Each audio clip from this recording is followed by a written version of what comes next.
بسم اللہ الرحمن الرحیم۔ اہل سرسار کی ایک قوم جسے قوم سبا بھی کہا جاتا ہے، اللہ تعالیٰ کی بے شمار نعمتوں کے اندر زندگی گزار رہی تھی۔ یہ قوم ایک عظیم تہذیب و تمدن کی مالک تھی۔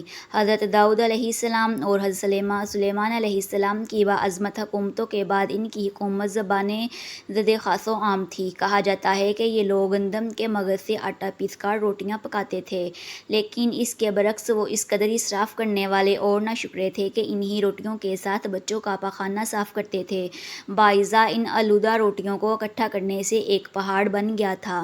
پھر ایک صالح شخص نے وہاں سے گزرتے ہوئے ایک عورت کو دیکھا جو روٹی کے ساتھ بچے کے پاخانے کے مقام کو صاف کر رہی تھی۔ اس شخص نے اس عورت سے کہا، تیرے اوپر افسوس، خدا سے ڈر، کہیں ایسا نہ ہو کہ خدا تیرے اوپر اپنا غضب ڈھائے اور تجھ سے اپنی نعمت چھین لے۔ اس عورت نے جواب میں مذاق اڑایا اور مغرورانہ انداز میں کہا، جاؤ جاؤ، گویا کہ مجھے بھوک سے ڈرا رہے ہو۔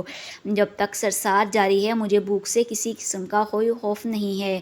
کوئی زیادہ عرصہ نہیں گزرا تھا کہ اللہ تعالیٰ نے ان لوگوں پر اپنا غضب ڈھایا۔ پانی جو کہ زندگی کی بنیاد ہے ان لوگوں سے چھین لیا، یہاں تک کہ قحط نازل ہوا۔ بات یہاں تک پہنچ گئی کہ ان کی ذخیرہ کی ہوئی تمام غذا ختم ہو گئی۔ آخرکار وہ مجبور ہو گئے کہ انہی آلودہ روٹیوں پر ٹوٹ پڑے جو ان لوگوں نے اکٹھی کر کے پہاڑ کے مانند ڈھیر لگایا ہوا تھا، بلکہ وہاں سے روٹی لینے کے لیے صف لگتی تاکہ ہر کوئی وہاں سے اپنے حصے کی روٹی لے سکے۔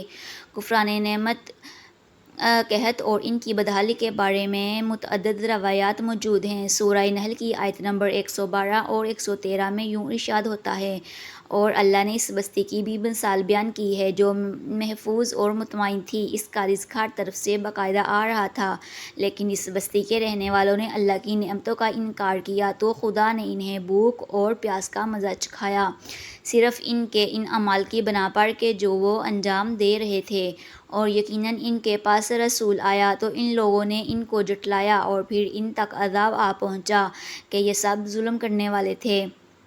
اسی قوم سبا کے بارے میں ایک اور واقعہ بیان ہوتا ہے کہ ان لوگوں نے اپنی زراعت کو بہتر طور پر کاشت کرنے کے لیے پانی ذخیرہ کرنے کی خاطر بلق کے دو پہاڑوں کے درمیان ایک بہت بڑا بند مرب تعمیر کیا ہوا تھا۔ سوراخ اور دوسرے پہاڑوں سے گزرا ہوا پانی اس بند میں آ کر وافر مقدار میں جمع ہو جاتا تھا۔ قوم سبا نے اس پانی سے صحیح طور پر استفادہ کرتے ہوئے وسیع و عریض اور بہت سے خوبصورت باغات لگائے اور کھیتی باڑی کو رونق بخشی۔ ان باغات کے درختوں کی شاخیں اس قدر پھلوں سے لدی ہوئی ہوتی تھیں کہ کہتے ہیں کہ اگر کوئی شخص سر پر ٹوپی رکھ کر ان کے نیچے سے گزرتا تو پھل خود بخود ٹوکری میں گرنا شروع ہو جاتے اور قلیل مدت میں ٹوکری تازہ پھلوں سے بھر جاتی، لیکن نعمتوں کی کثرت نے انہیں شکر کرنے کی بجائے اور سرمست اور غافل کر دیا تھا، یہاں تک کہ ان کے درمیان بہت بڑا طبقاتی نظام وجود میں آ چکا تھا۔ ان میں سے صاحب اقتدار لوگوں نے کمزوروں اور ضعیفوں کا خون چوسنا شروع کر رکھا تھا، یہاں تک کہ ان لوگوں نے خدا سے ایک احمقانہ التماس کیا جس کا ذکر سورۃ سبا کی آیت نمبر 19 میں ملتا ہے۔ انہوں نے کہا، خدایا ہمارے سفروں کے درمیان فاصلہ زیادہ کر دے۔ انہوں نے اللہ تعالیٰ سے یہ التماس اس لیے کی تاکہ غریبوں، بے نوا لوگوں، امرا اور ثروت مند ان کے ہمراہ سفر نہ کریں۔ ان کی خواہش یہ تھی کہ آبادیوں کے درمیان خشکی ہو اور فاصلہ بہت زیادہ ہو تاکہ تہی دست اور کم آمدنی والے لوگ ان کی طرح سفر نہ کر سکیں۔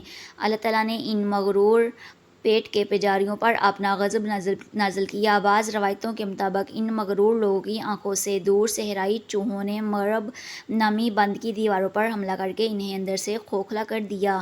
ادھر سے بارشیں زیادہ ہوئیں جن کی وجہ سے سیلاب آ گیا اور اس بند میں پانی بہت زیادہ اکٹھا ہو گیا۔